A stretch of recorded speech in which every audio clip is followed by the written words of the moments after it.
¿Para qué sirven las emociones? Me imagino que durante el curso de la evolución era útil para las personas, porque podía informar a los que me rodeaban de cuando estaba enfadado para que se alejaran. Y también por mi cara de miedo cuando había algún peligro, un predador.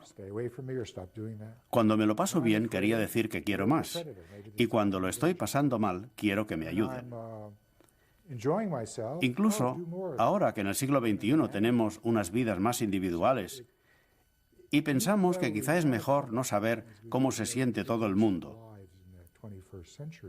Durante toda la historia de la evolución ha sido justo lo contrario. Ha sido muy útil, ya que de otra manera no existiría. Los pensamientos y las emociones, que es lo que en realidad somos, constituyen lo que se denomina el alma, la psique. Si ustedes cogen la neurología, en neurología se estudia fundamentalmente el sistema neurológico, el sistema nervioso y el cerebro. Y entonces nos dicen que el alma, los neurocientíficos tradicionales u ortodoxos nos dicen que el alma es un epifenómeno. Es decir, un epifenómeno que no es un fenómeno en sí mismo, sino que deriva de las conexiones neuronales y los procesos químicos que nuestras neuronas cerebrales segregan unas sustancias químicas que son los neurotransmisores, y eso produce emociones, produce pensamientos, y eso es lo que es nuestra alma.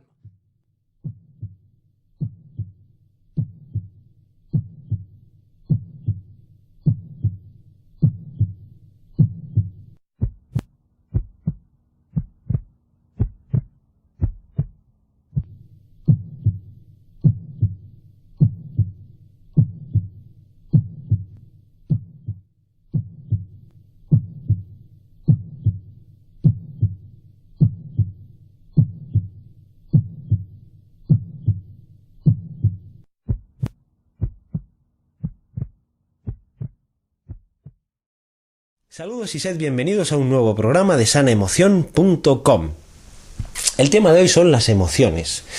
Las emociones son tan antiguas como el propio ser humano, desde la historia del ser humano estamos hablando. Incluso las emociones en la vida de una persona de la sociedad actual son tan antiguas como su desarrollo embrionario. Allá por las 12 semanas de gestación, el ser humano ya ha podido desarrollar un grupo neuronal y muscular capaz de expresar emociones. No os extrañéis si veis alguna ecografía, que seguro la habréis visto, de algún bebé sonriendo, y es que realmente ya podemos expresar emociones. Bien, la temática de hoy se va a centrar en desvelar el origen y la funcionalidad de las emociones, así como un dato que trae un poco de cabeza y mal encontrados a distintos grupos de estudios de las emociones, como son las filosofías o la neurobiología o la psicología, que es si las emociones pueden o no existir más allá del cuerpo físico. Como veis, todo un enigma que no creáis que no ha traído realmente problemas en distintas discusiones y foros que hemos podido visitar. Mucha gente, incluso filosofías muy avanzadas, creen que sin cuerpo físico las emociones no tienen existencia. Sin embargo, otros dicen que sí. Todo ello lo vamos a tratar de tocar y de desvelar paso a paso en el siguiente documental, que esperamos que sea de utilidad para vosotros. The wonder is about the fact that we all woke up this morning and we had with it the amazing return of our conscious mind. We recovered minds with a complete sense of self and a complete sense of our own existence. And we hardly ever pause to consider this wonder. We should, in fact, because without having this possibility of conscious minds, we would have no knowledge whatsoever about our humanity. We would have no knowledge whatsoever about the world. We would have no pains, but also no joys. We would have no access to love or to the ability to create. And of course, Scott Fitzgerald said famously that he who invented consciousness would have a lot to be blamed for, but he also forgot that without consciousness you would have no access to true happiness and even to the possibility of transcendence. Fijaros bien que hasta el momento, para hablar de las emociones, no se ha hablado nada del corazón. Por mucho que hemos investigado, se habla de las bases neurológicas y neuroendocrinas, se habla del alma, se habla de la psique, pero nadie comenta nada acerca del corazón. Y realmente muchas de las teorías más renovadoras que hemos encontrado precisamente hablan del corazón como la clave, como la puerta de acceso y comunicación entre el alma, la psique y el cuerpo. ¿Qué papel juega el corazón en nuestro desarrollo emocional? Si echamos mano de la historia, tenemos a Lao Tse con el taoísmo, allá por el siglo VIII después de Cristo, que nos decía algo así como que el ser humano posee un espíritu, que es el palacio de Jade, a través del cual se manifiesta el alma. El alma es como un barco que navega entre dos mundos, el mundo de la mente, o mente celestial, que es la energía yang, masculina, y el mundo de la madre tierra, o energía yin, que es energía femenina, y el alma navega entre estos dos mundos. Para poder navegar, el alma tiene unas velas, que es el corazón, y fijaros que lo llamaba mente consciente, y tiene también el cuerpo mental, o mente celestial, que es el cuerpo mental. Ambos, timón y vela, son como los ministros de este barco necesarios para que pueda navegar hacia la integración y su existencia tenga alguna trascendencia, que es el barco o alma humana. Bien, comencemos con la parte del ser humano que más le ha interesado a la ciencia en el estudio de las emociones, que es el cerebro. El cerebro fue dividido por el neurocientífico norteamericano MacLean en tres partes. La parte más antigua, o cerebro reptiliano, una segunda parte, o paleocerebro, y una última parte, último hallazgo de la evolución humana, que es la corteza cerebral. La segunda parte correspondería al cerebro emocional, o sistema límbico, y es un sistema imprescindible para la supervivencia. Con este esquema se quiere dar a entender que el crecimiento del cerebro en la evolución se ha hecho por aposición de capas, unas recubriendo a las anteriores, en función también de las necesidades evolutivas. El esquema no es muy exacto, pero podemos ver cómo se estructura el sistema límbico de las emociones. Dentro del sistema límbico encontramos la amígdala, que puede responder rápidamente a estímulos emocionales, pero que además lleva conexiones recíprocas hacia la corteza cerebral, por lo que hay una estrecha relación entre las emociones y el sistema del aprendizaje. La amígdala es, por así decirlo, el portero de los estímulos emocionales, quien recibe información del tálamo y la dirige a la corteza, sobre todo aquella parte de la corteza cerebral que es imprescindible para la toma de decisiones. Aplica significado emocional a los estímulos del entorno, detecta en los estímulos que recibe su contenido de peligro, controla el miedo y la ansiedad y envía mensajes, como decimos, a la corteza para que tome, en función de esos estímulos, una decisión. Curiosamente, la amígdala tiene 10 veces más neuronas que proyectan a la corteza que neuronas que recibe desde la corteza, lo que da una idea de la influencia del cerebro emocional sobre la corteza cerebral. Bien, como acabamos de ver, el sistema límbico, compuesto por las amígdalas, el sistema amigdalar y el hipocampo, se ocupan de recibir esos impulsos, bien sea del cuerpo, del propio organismo o del mundo exterior, para filtrarlos, regularlos y mandarlos a la corteza cerebral y que se produzca un aprendizaje. Este proceso, por ejemplo en los casos de miedo, es muy importante para saber aprender cómo reaccionar ante situaciones que amenazan con nuestra integridad. Esto lo podíamos escuchar en el otro vídeo sobre el miedo que también publicamos aquí. Ahora bien, ¿es realmente el mundo físico el único emisor de esas señales de cara a la regulación límbica? ¿O existe un portal anterior y quizá más importante que el cuerpo físico, motor de esas emociones? Pues tenemos al corazón. El corazón es lo siguiente que vamos a ver en detalle. Tiene un sistema neurotransmisor de 40.000 neuronas independientes al cerebro. Es más, esas 40.000 neuronas del corazón regulan incluso hormonalmente al cerebro en base a las respuestas que éste tiene que producir. Es decir, que el sistema límbico va a recibir una gran cantidad de inputs emocionales producidos desde el corazón. Es por tanto el corazón una fase previa al sistema límbico. El corazón es lo primero que responde. Envía una señal al cerebro, luego la respuesta corporal y tomas conciencia de ello. Esa es la última secuencia. Corazón, cerebro y luego cuerpo. Quiero que prestes atención y observes las imágenes. Lo que descubrimos fue que antes de ver la foto, el corazón respondía de forma que predecía cómo iba a ser la futura imagen. Y lo hacía de una forma que elimina el puro azar. El corazón parece estar conectado a otro nivel de información o fuente de sabiduría, lo que mucha gente llama espíritu. Lo que sentimos, la información emocional, está codificado en ese campo. El corazón no solo codifica esa información y la transmite a todo el cuerpo.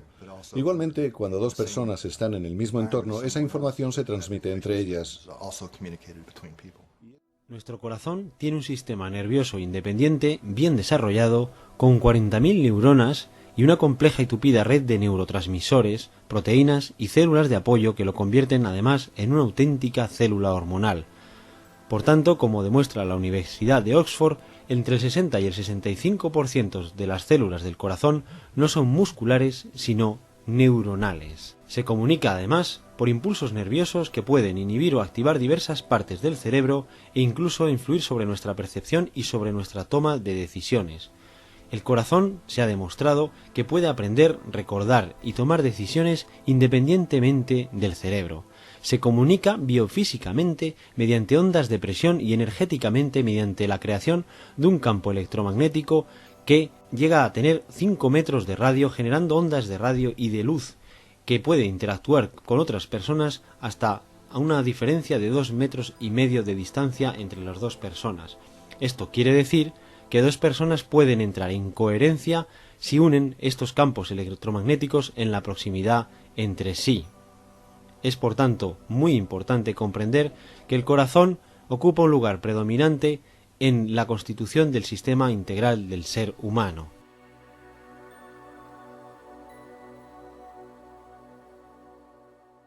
Literalmente, una causa importante de las cardiopatías es la separación de espíritu y cuerpo en las personas, y del corazón en particular, hasta el punto de que el espíritu y la materia pueden unirse, así como pueden unirse la ciencia y el espíritu, y el efecto secundario positivo de esto sería la disminución de las cardiopatías.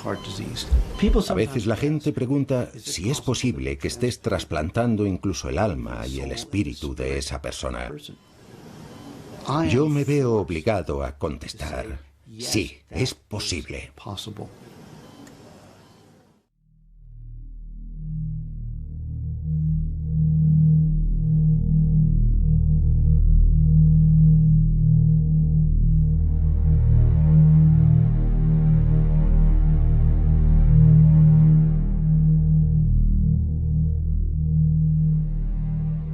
John Eccles, que es el personaje de que les hablo, fue premio Nobel de Fisiología y uno de los neurocirujanos más importantes del mundo y del siglo XXI. Sostengo que el reduccionismo científico rebaja de manera increíble el misterio de lo humano con su prometedor materialismo, con la pretensión de poder explicar todo cuanto sucede en el hombre y en el mundo espiritual por medio de patrones de actividad neuronal.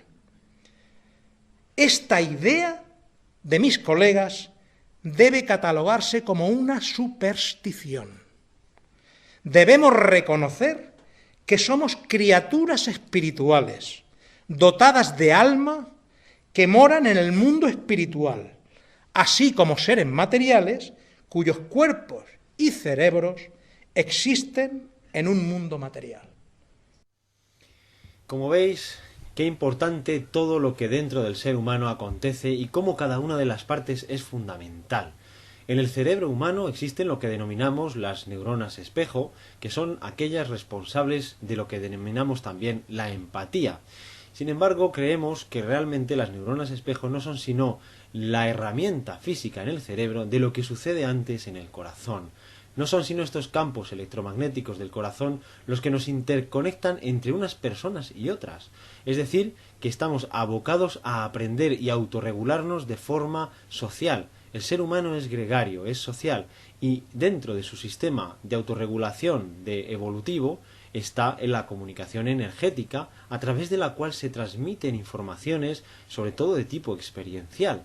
Por tanto, haciendo alusión a lo que ocurre muchas veces en las meditaciones, es que no nos identificamos con esas emociones, haciéndonos alcanzar un estado de paz y de objetividad.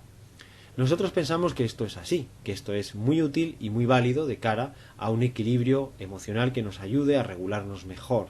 Sin embargo, querer llegar a un estado de desidentificación de las emociones es como querer salirnos del juego. No queremos con esto alarmar a nadie, pero creemos y afirmamos que las emociones son importantísimas e imprescindibles para conocernos y conocer el mundo que nos rodea. Es decir, que las técnicas más evolucionadas a nivel de meditación, como puedan resultar en este momento el mindfulness u otras como el yoga y algunas más, no debemos querer pretender desidentificarnos absolutamente de las emociones como si fueran algo peyorativo o simplemente del reino del cuerpo físico. Lejos de eso, las emociones tienen un origen mucho más espiritual y con las que debemos identificarnos pues son las que nos traen información y enseñanza. No significa que puntualmente podamos salirnos del juego para tomar una visión más objetiva emocional y volver a entrar en él. Pero querer desidentificarnos de ellas es como querer salirnos de nuestro carácter o de la vida misma. Es algo realmente que atenta contra la armonía y con toda coherencia. Realmente la coherencia es cohesión entre las partes de un todo. ¿Y qué es eso de la cohesión entre las partes de un todo? Pues que el todo no es la simple suma de cada una de las partes, sino la relación que hace que el todo sea mucho más que la suma de las partes. Fijaros en un dato también importante. Cuando yo trabajo en consulta con algún paciente, siempre decimos que lo que sana es el vínculo. ¿Qué queremos decir los terapeutas cuando decimos que sana el vínculo en la relación terapéutica? Y es que precisamente más allá de cualquier técnica, más allá de cualquier razonamiento o uso de la mente, justamente la unión que se produce entre el paciente y el terapeuta es lo que viene a reparar al paciente. ¿Por qué? Porque el terapeuta ha hecho un trabajo de entrenamiento previo, ha hecho un trabajo de inmersión y de reparación de todos sus daños, miedos y dolores que haya tenido en su corazón fundamentalmente, y que a su vez ha repercutido en el mejoramiento cerebral y como final en la nutrición de su alma. Cuando todo eso ha tenido lugar química y mágicamente y espiritualmente en el terapeuta, el hecho de aproximarse a su paciente, ya en el vínculo amoroso que se va a establecer entre los dos, se va a producir una reparación del terapeuta al paciente. Por eso es importante que el terapeuta esté siempre bien entrenado en el arte de la emoción, porque ayuda a reparar al paciente desde el vínculo emocional. Cómo a través del corazón y después de todos los sistemas que le siguen, es capaz el terapeuta de ayudar a reparar a los pacientes simplemente desde el vínculo amoroso que se establece entre ellos. Valga este dato como ejemplo de la importancia y la trascendencia y repercusión que tiene un corazón trabajado frente a la ayuda de otros corazones que no han sido reparados todavía. Si sabemos dónde estamos ubicados, empezamos a ser coherentes y empezamos a ser cohesionados. Y lo que yo pienso, lo que yo siento, lo que yo digo, mi cuerpo entero empieza a vibrar en una coherencia constructiva. Recibid un fuerte abrazo de corazón y hasta pronto.